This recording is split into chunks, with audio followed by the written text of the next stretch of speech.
Horror कहानियां थी। जाग उठी डायन। राजस्थान के एक छोटे से गांव में रहती थी रुक्मा देवी। उम्र यही कोई 60 साल की होगी उनकी। गांव के लोग कहते थे कि वो औरत नहीं बल्कि डायन थी, क्योंकि शादी होते ही रुक्मा के पति की मौत हो गई और फिर धीरे धीरे उसके परिवार के सब लोग एक एक करके खत्म हो गए और साथ ही गांव में पड़ा अकाल। जमीन सूख गई, खेती सूख गई, लोग भूखे मरने लगे। रुक्मा को गांव से बाहर निकाल दिया गया और तब से वो गांव के बाहर झोपड़ी बनाकर रहने लगी। कोई भी रुक्मा के घर के आजू बाजू से गुजरता तक नहीं था। एक दिन गांव के रहने वाले रतन और उसकी पत्नी आनंदी को दूसरे गांव से आते वक्त रात हो गई और अंधेरे में रास्ता भटक के वो रुक्मा की झोपड़ी के पास जा पहुंचे। अरे आनंदी, ये क्या हो गया? हम तो रुक्मा डायन की झोपड़ी के पास आ पहुंचे। अब तो सब बुरा होगा। जल्दी जल्दी से निकल यहाँ से। हाँ जी, सही कहते हैं आप। ये डायन हमको खा जाएगी। जल्दी भागो यहाँ से। तभी रुक्मा झोपड़ी से बाहर आती है।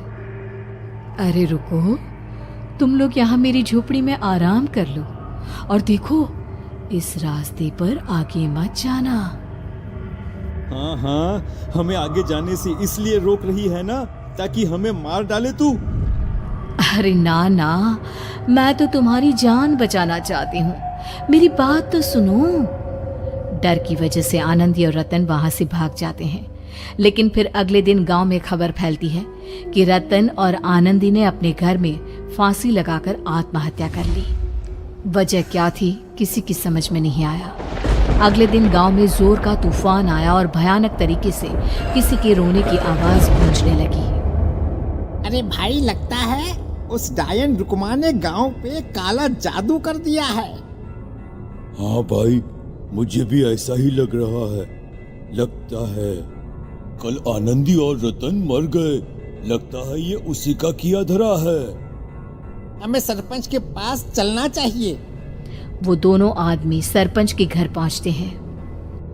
अरे, तुम इस वक्त यहाँ पर क्यों आए हो? जानते नहीं बाहर क्या हो रहा है? कितनी डरावनी आवाज गांव में गूंज रही है। बस मालिक, किसी तरह आ गए। पूरे गांव वालों की जिंदगी का सवाल है। अरे मालिक, ऐसे तो सब एक एक करके मर जाएंगे। तो क्या चाहते हो? क्या किया जाए? मालिक, हमें रुक्मा को मारना होगा। अरे जब तक वो डायन गांव में जिंदा रहेगी तब तक गांव में ये सब होता ही रहेगा। शायद ठीक कह रहे हो तुम लोग, मगर ये काम करेगा कौन? मालिक, अगर आप कहे तो हम दोनों मिलके इस काम को अंजाम दे दे। बस आपको हमें यकीन दिलाना होगा कि हम पकड़े नहीं जाएंगे। ठीक है, लेकिन बाहर जो आतंक का साया है उसमें तुम दोनों रुक्मा तक पहुंचोगे कैसे? हैं?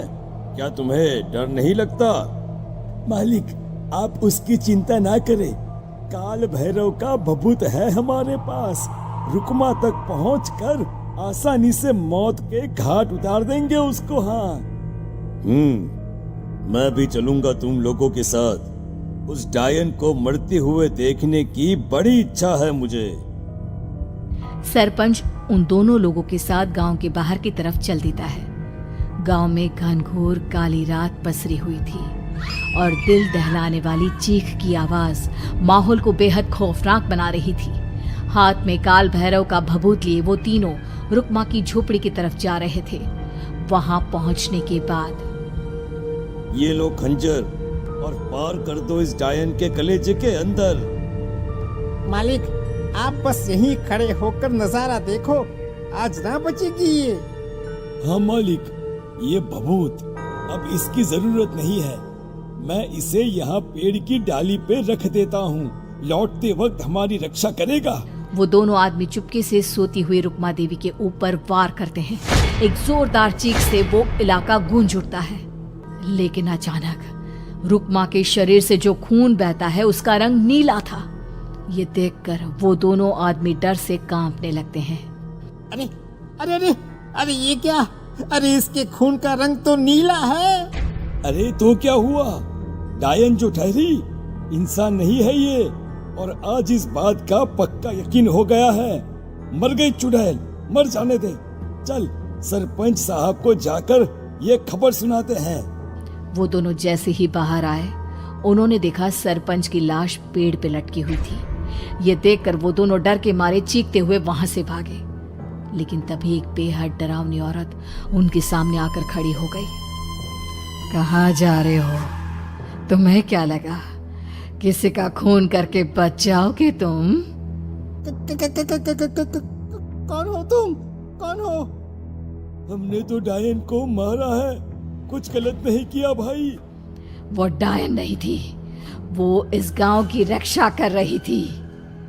तुम कौन हो? और तुम्हें कैसे पता वो कौन थी? उसने रतन और आनंदी को मार डाला। रतन और आनंदी को मना किया था रुक्मा ने इस रास्ते से आगे जाने से, पर वही दोनों माने नहीं, और उन दोनों ने मुझे देख लिया था, इसलिए उनका मरना तो तय था। क्या मतलब तूने मारा था?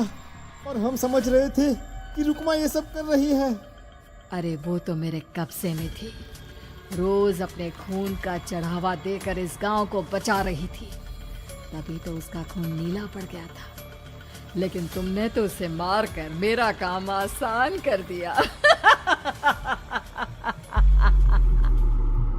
अरे नहीं नहीं, हम नहीं मानते कि ये सच है। नहीं मानते तो बताओ सरपंच कैसे मरा फिर? क्योंकि उस वक्त तो तुम लोग रुक्मा को मार रहे थे ना, जवाब दो। हाँ, बात तो सही है। इसका मतलब इसका मतलब अब तुम लोगों ने अपनी मौत को खुद दावत दी है, क्योंकि जो तुम लोगों को बचाने की कोशिश कर रही थी वो तो अब रही नहीं।